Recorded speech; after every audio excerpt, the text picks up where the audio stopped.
Hello, my name is Roy Poyan. I'm the Executive Director of Families Impacted by Opioids. I want to thank you for joining us today for our seminar, The Disease Progresses in Stages.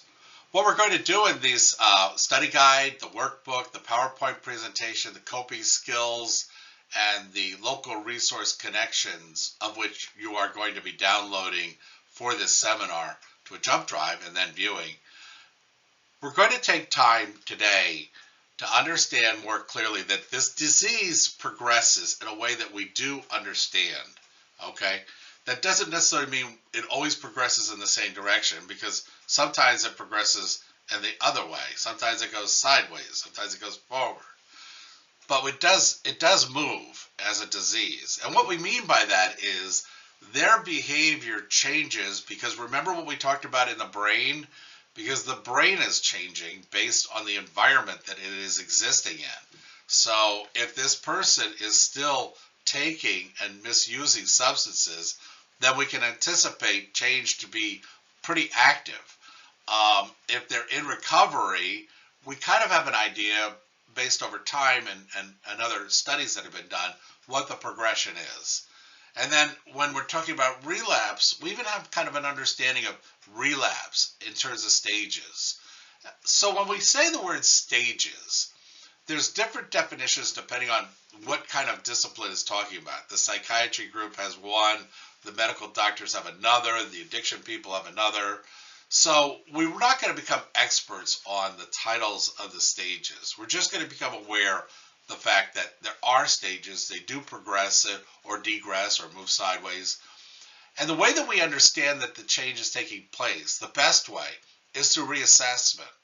So that when we're seeing something early on and we're saying, boy, I'd rather not look at this, sorry, but that's the time you need to look at this. Get a reassessment done so that you can understand what exactly is this new position, because they've changed from where they were into where they are now. And that could mean that's not a failure by any means, but it could mean that because the stage has changed, a different course of treatment and therapy is a benefit. So changes may need to be made. So they're kind of paralleling. They make a change, and then the kind of level that they, according to ASAM, the kind of level that's required changes if we're on top of it. Otherwise, they change, everything else stays the same, and they get worse, okay? Or they get better, depending on where the change is going.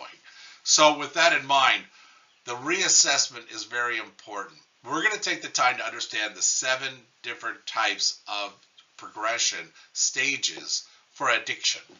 And then we're going to also get a beginning understanding, but it's more done in the relapse seminar, where we're going to look at the relapse and what are the stages to that. Now keep in mind, when you hear relapse, you should automatically think assessment, reassessment, okay? In which case, you really have a good snapshot. It's not a moving picture. They're the moving picture. But when you take an assessment, it's only that period in time of which they are in that we have a clearer understanding.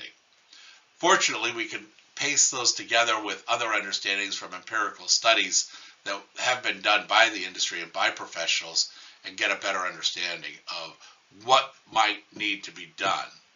Now, with this in mind, who is here to make sure that a reassessment is done in a timely way? You know, there is no entity in what we call the alternate site healthcare setting. The acute care setting, meaning the hospitals, the doctor's offices, the treatment centers, the mental health clinic facility, the what I call brick and mortar concept of care, is episodic, meaning you got a situation and you take the person to them, they assess it, they treat it, and they give them back to you. It's episodic. But this is a chronic disease. It's continuous. And it takes place in an area that there is no structure, meaning there are really no entities that are set up to monitor your loved one. The only real entity is you, the family. Now, there's no reason for us trying to suggest you need to become a case manager or act like a case management company. where you're using diagnostic tools and intervention protocols and looking at variances and outcomes. That's not your place.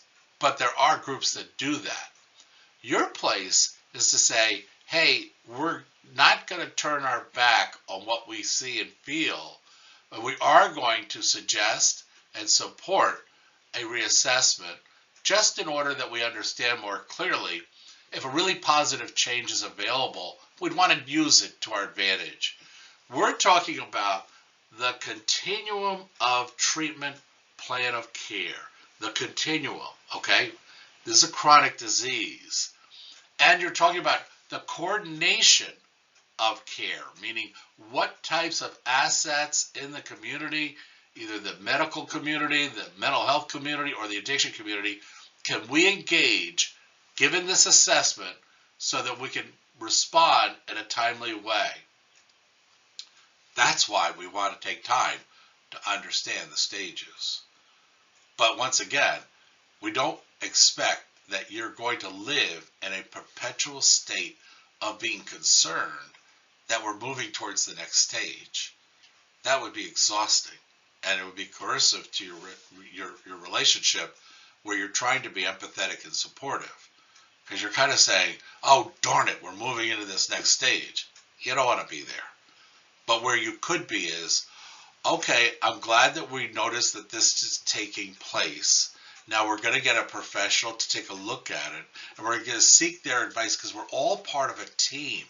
You see, the family members, because of these seminars, they're being empowered. You're being empowered with knowledge, which allows you to participate as a member of the team in the continuum of the treatment plan, because that continuum of treatment plan never ends. It's a chronic disease. It may reduce itself in terms of intensity and frequency, but it never ends. So I want to thank you for taking the time. You're going to download the study guide, the workbook, the PowerPoint. Don't forget to hit the yellow button at the top on the slide presentations so you can enable the content, and that turns on the videos that are embedded. Now also keep in mind, we have a YouTube channel, and it's titled Solution Finder Workbook Video. There's 90 videos that we've selected that support these 32 learning sessions. And with that in mind, you could actually spend time just in those. Walk around in that area for like 2-3 months and just periodically pull down a video and take a look at it. It's a wealth of professional information. Everything that we're doing focuses around the 32 issues by category. If you want to do a deeper examination of a topic, it's available, because all we were able to do was select those things that we thought were more pertinent. What is your need is your journey, and we're very pleased to be a part of the beginning part of this. Also keep in mind, nothing that we're doing here is something that you should act on from this point. What we're trying to do is to build your acumen, your vocabulary, your understanding, so that you can have a dialogue with professionals and be a part of the team and really get immersed in the right level of care that is something that you can do. And with knowledge, you can do even better. God bless you, and good luck with your journey. Remember, you're not alone. There's a whole bunch of people out here that are here to help you. So let's get out and get our work done so we can go out and let them do what their work is.